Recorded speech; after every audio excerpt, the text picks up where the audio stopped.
Unbounded Greatness with Michael Flynn, mentor, and my special guest tonight is Bina Maseno. Bina, great to see you again. We've been friends for a long, long time. For everybody who's obviously very interested to hear from you tonight, and just a little bit about your life and achievements. Bina Maseno is the director of an organisation called Badili Africa, and has achieved more in her first 10 or 12 years of adulthood than, frankly, most people achieve in a lifetime. And I'm very, very honoured and particularly personally pleased to have you because of the work you do, which inspires me, a father of 2 daughters, and me as a man. You have had enormous experience. You were at one stage the youngest person to ever run for political office in Kenya. You're a mentor, you're a speaker, you're a moderator. You've had discussions, you've been in a room with presidents such as President Obama, President Trudeau. I've seen you in a photo line with pictures of him. You've been in a leaders program in Johannesburg representing Kenya and women all over the world. You were selected to go and join Bill and Melinda Gates in Johannesburg to talk about the power of women's movements. That was held in New York. You were at a high-level dialogue with regional engagements with the African Union, and particularly the UNFPA. In Gambia this year, you're an icon of women's rights and accountability and governance. And Bina Maseno, I'm really, really pleased to have you on Unbounded Greatness. How are you?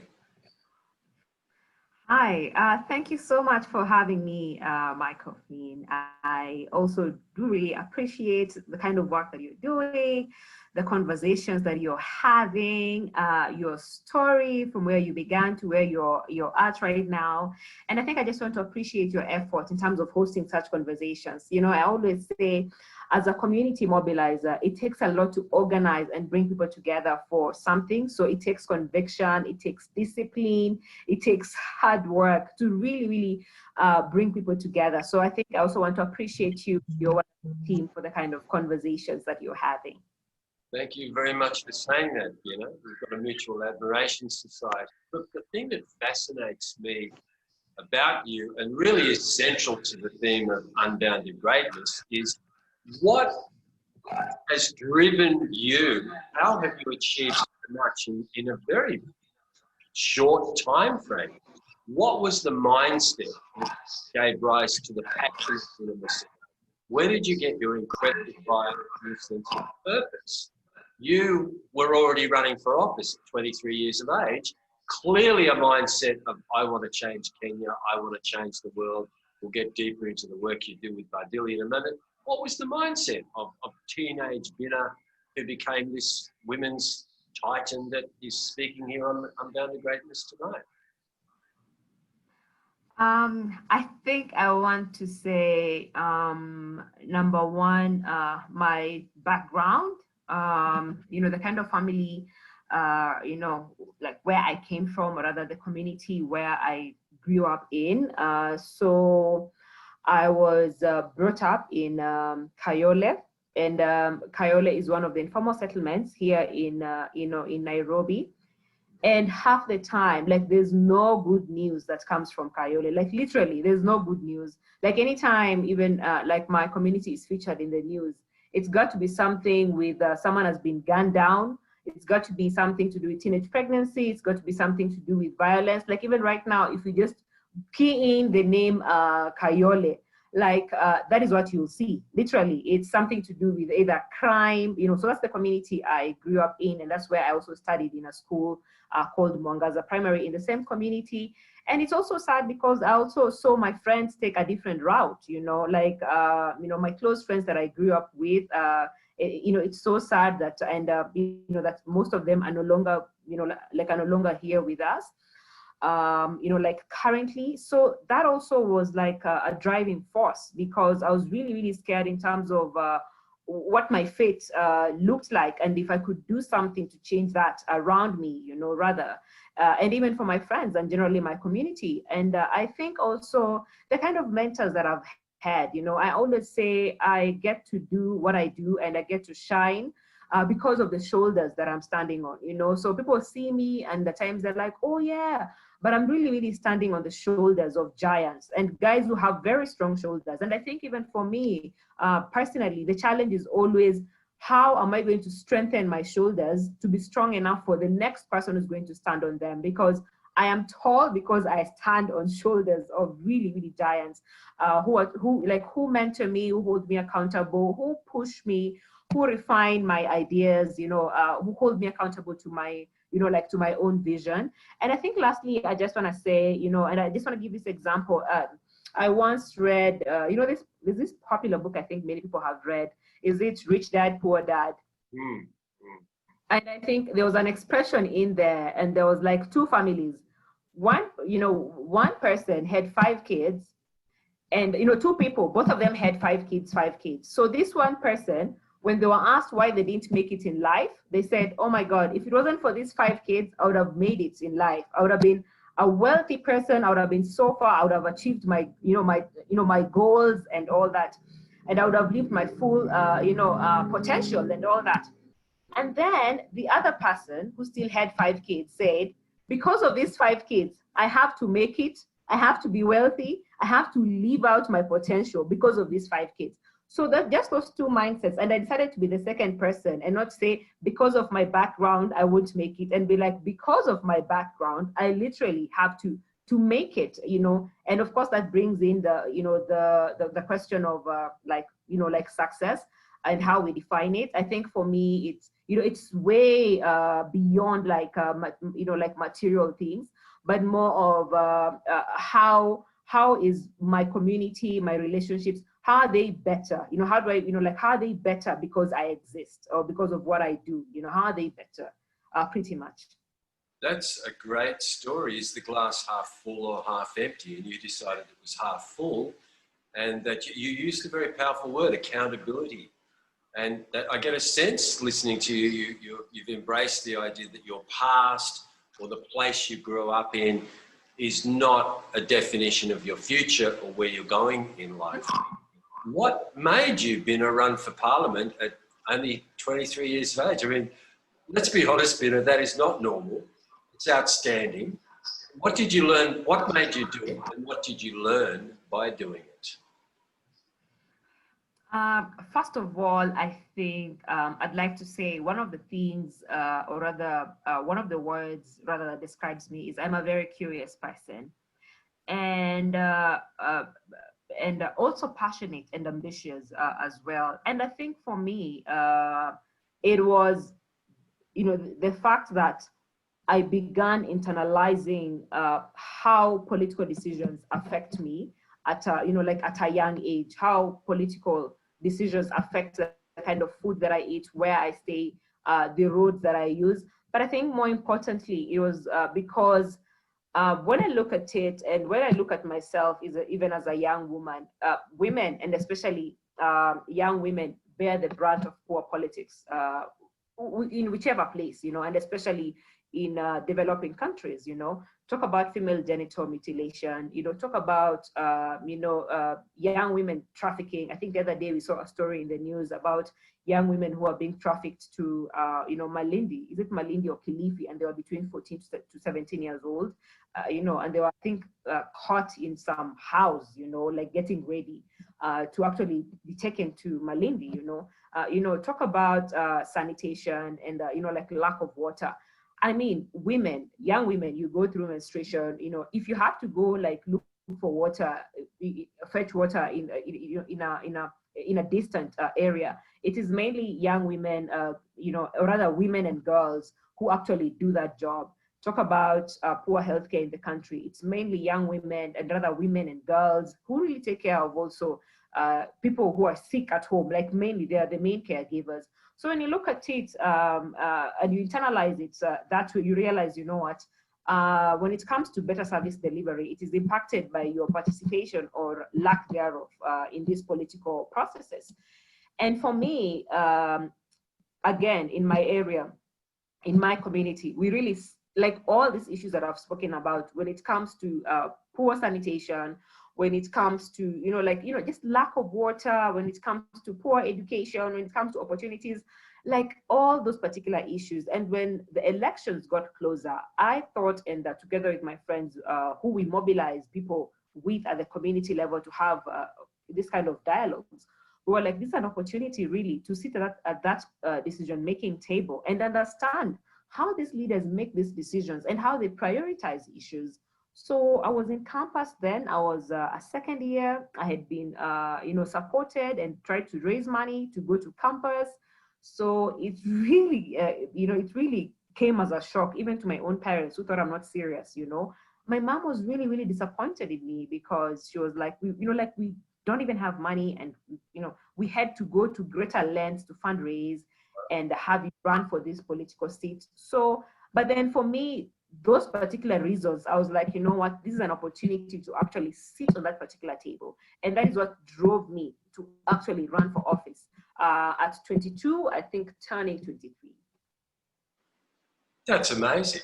Your family didn't support you running for office. You did it with very limited funds. You went from your heart and your purpose. That's amazing. You then went on to set up Badili. So the most simple question I could ask Bina Maseno on Unbounded Greatness is, what is it you want to change? What is the purpose that drives you?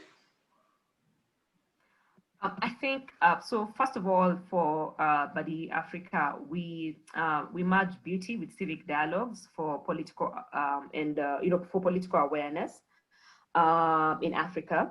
But we target young women, literally young women between the age of 16 and 30 years old who are disillusioned, disenfranchised, and disengaged when it comes to political processes. And I think what we really want to change is we want more women, more young women to really engage actively in governance processes. In this country, really, we talk about young people being 70%, but then the bulk of that number is young women who rarely show up in an election, who who have very limited knowledge in terms of how their lack of participation in governance processes is impacting actually service delivery, and still who have very little information in terms of what that participation could do when it comes to better service delivery. So I think, and that actually is based on a research that was done that actually found out that young women below the age of 25, actually, just to say it verbatim, it says that younger women actually, younger women below the age of 25 were the most disenfranchised lot when it comes to engagement in political processes, and they don't care about politics or seem to understand why they should care. Actually, that is actually verbatim about that research. And I think it concerns me because even during my election, I saw very little engagement when it comes to young women attending rallies, young women being active in political parties. Yet these are the very, very spaces that are vital for us to understand and engage in if we are to actually even hold our leaders accountable. So I think our main agenda is how we can actually bring young women to the table to understand these processes and how they can actively engage. It was President Obama, probably in the last 12 months, who famously said that if more women were engaged in politics and if more women ran for office, the world would change much faster and for the better. But he actually went on, Bina, to detail that he said, if you look at the parts of the world that need changing, it's usually men, and I quote, specifically usually older men who've got their hands on power, not going to let go of it, are resisting change, and want to keep things just the same, which of course disenfranchises the youth. Do you think his comments could apply in a country such as Kenya? I think so, because when we, when we talk about patriarchy, when we talk about cultural, cultural norms, when you talk about gender norms, where it's like, for a woman, your space is in the kitchen, and for a man, your space is in the public arena.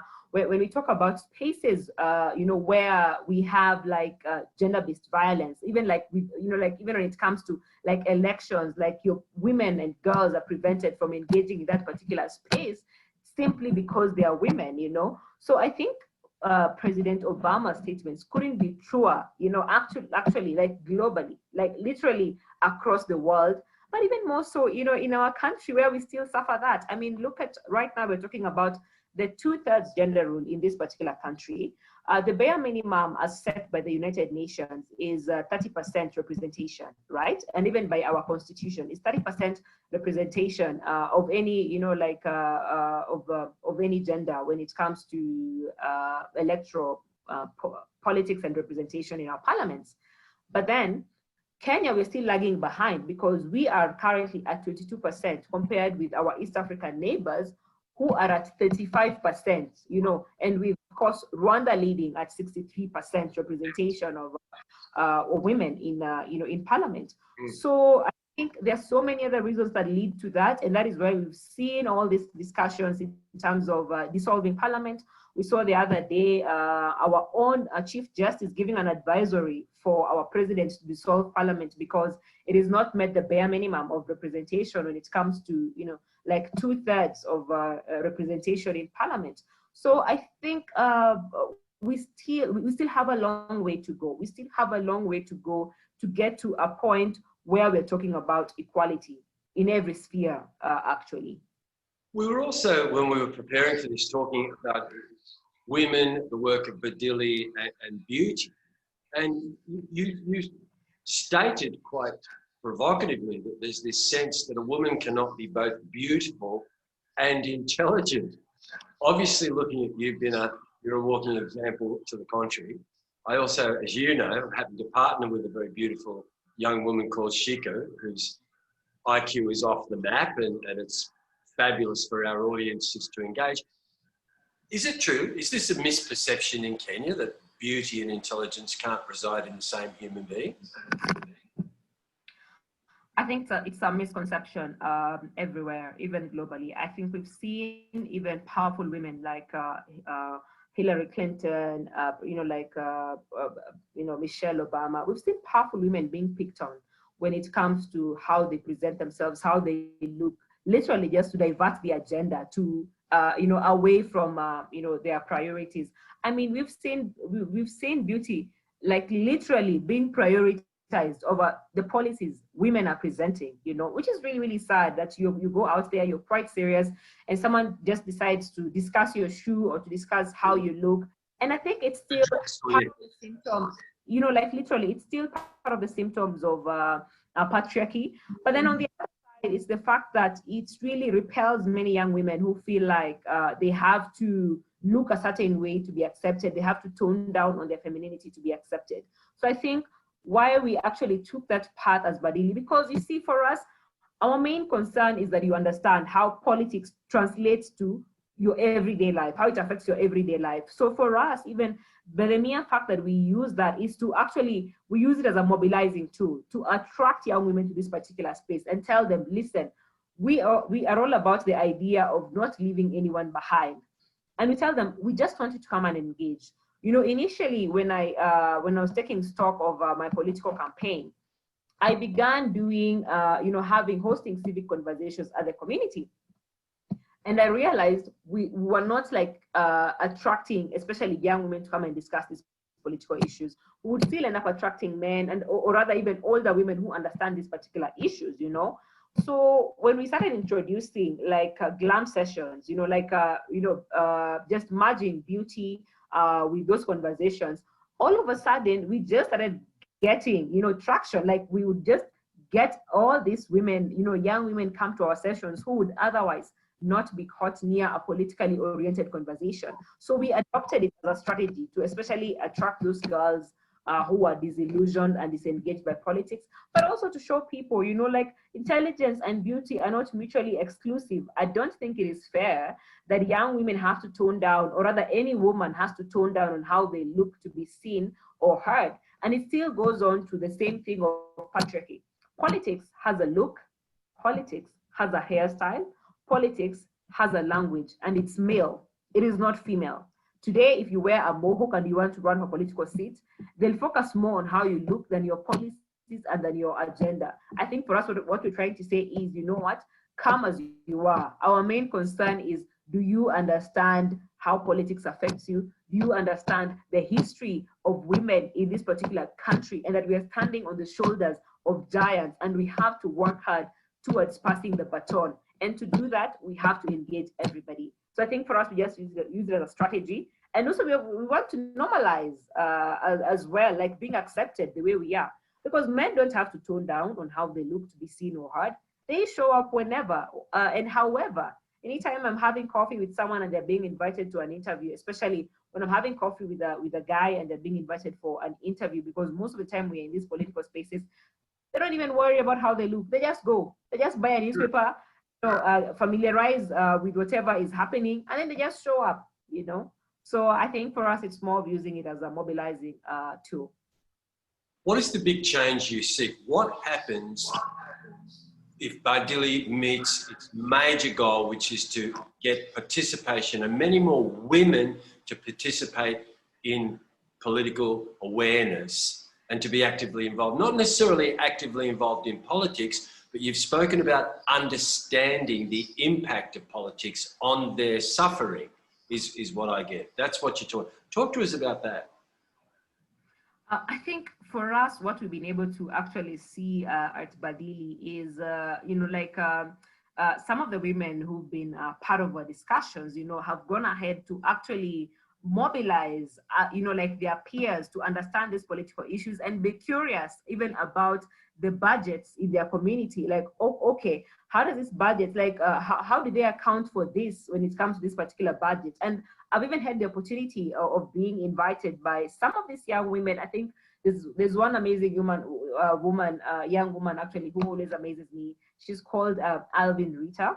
And, she organized this particular platform, and I walked into the room. I was like, oh my God, the room was so packed by not only women, but by both, young men and, by both young men and women who are really curious about understanding these issues in terms of, okay, how do I hold my leader accountable? How do I become, active in my community? How do I mobilize people around a particular issue in my community? How do I, how is water political in my community, and how do I rally people around that? And I think I found that very impressive. There was another lady, I think from Kajiado, I forget her name. She actually has a YouTube channel as well. And she runs podcast, she runs, an amazing podcast. I think they're actually two. So there's one actually even from, from Rongai. When she joined our platform, I'm just going to remember her name right now. When she joined our, our discussion, she said, actually, she doesn't engage because she thinks politics, it's about Ruto and Raila. And I'm like, what? Politics is not about those two people. It's just not about those two people. This is what politics is, and this is how it affects you. This is how it affects even how you go to this particular forum. And she took that and said, you know what, I'm going to use my YouTube channel to also educate my friends about how this affects them, how they can engage. I'm going to go a step further to know who are my local leaders, who is, the Nyumba Kumi chair, who's my chief, how can I, engage in those local conversations? How do I hold my leader accountable? How do I attend those budget discussion meetings, And I think there's also another one who runs a podcast called Through Kanai's Eyes. And it's amazing. She's been part of, she's called Cynthia Kanai. She's been part of our conversations. And I love the kind of discussion she has on her podcast. It's topical issues, it's real life issues, breaks them down for you. So I think for me, just that awareness, because for us to actually champion the change that we want, we cannot leave the fight for good governance to, to activists and NGOs. That is supposed to be, we should all be active citizens. We should all be activists. So we can't really leave this fight to just, a particular people of a particular, rather subset, to fight for us, And I think most of us just, perhaps understand politics to be just voting, voting, participating in elections or running, or running for office. I mean, even this discussion you're hosting, it is, this is political because we don't know who's listening to this particular conversation. It's about changing mindsets. So when you talk about changing mindsets, it's about how do people understand these processes and where they can plug in? Because majority of the people don't even know where they can start. We tell someone about engaging, they're like, where do I start? How do I start? So I think for me, everything is political. As you know, there's a saying, educate a woman, you educate a family. The inference there is that women, and I think it's globally recognised, that women change societies far faster than men do. I think you and I share the same opinion. Women, I've shared this with you, women learn faster. I was 26 when I met my first serious business mentor, Bina, and I mean, 26, that's a fairly long time ago for me. And this man who was my mentor, the CEO, he'd founded a company, said to me, oh, by the way, about women in the workplace, they're not as good as men, they're better. I will always employ a woman if I can. They learn quicker, they're more loyal, they're smarter. And this was nearly 40 years ago. And that was from a very powerful business person in Australia. So do you think women change society quicker? And is that the idea? That you want to see women take a voice to change and bring about change? Badili, it has to be, right? Do women change the world quicker? Wow, I think if I start talking about women changing the world quicker, men will say like I'm looking down on them. But this is what I think. I think, first of all, no one should be discriminated based on their gender, because the discussions that we've seen, even when it comes to a workplace, even in terms of the pay gap, it's been discrimination because of gender. So you actually do the same work with a man, but you're paid less because of your gender, you know? Right. I think for me, it has been more of that. Yeah, and at times, actually, we've actually seen women who actually do more, but you're not like recognized, you're not appreciated. And I think I want to say that diversity is very important, and diversity of viewpoints, of perspectives, of opinion. So I think for me, if actually women make the bulk of the population anywhere, whether it's in the Western world, whether it's in Africa, the fact that they make the bulk of the population, they're not being represented in leadership spaces where they can actually share perspectives, that speak to women, to girls. It's a disadvantage, because you can't have someone articulate issues about you, and they do not perhaps have an understanding of actually what you go through as a woman. I cannot articulate issues of what men go through better than a man. You know what I mean?